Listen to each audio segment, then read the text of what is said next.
आता तुम्हीच सांगा मित्रांनो, हा मासे विकणारा धंदा उभा करतोय का बसवतोय?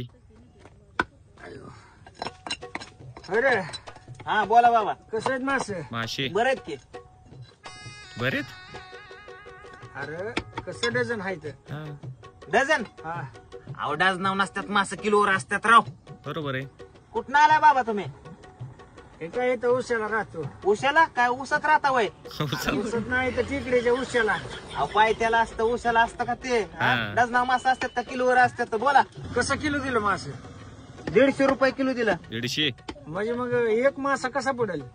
पिशवी फाटली असेल तर सगळेच पडत्याल, पण पिशवी जर जबरदस्त असेल क्वालिटीची तर एक पण पडणार नाही. हा, अरे तसं नाही मला म्हणायचं. मग एका माशाचा भाव काय? भाव एका आहे. माशाचा भाव ह्या बघा सगळं बादलीत भाव येत. भाऊ बहीण चुलता मालता खानदान सगळे ह्याच्यात बादलीत काटून ठेवलं, एवढा एकच तार पडतो या. हा. बोला तुम्हाला किती पाहिजेत? अरे वागते तसं नाही म्हणत मी. मग हा, एक मासा कसा पकडला? पकडला. एक मासा वय हा 10-15 जाळ्यात पकडलं आणि 10-15 गाळा लावून पकडलं. अरे तुला आता अरे कोणत्या भावाने पकडला म्हणतोय? भावानं. आणि ते चुलत भावाने पकडला. इथं हातपाय तोंड धुवून जायत ना, आताच काल्यात मास. अरे तुझ्या अवघड आहे.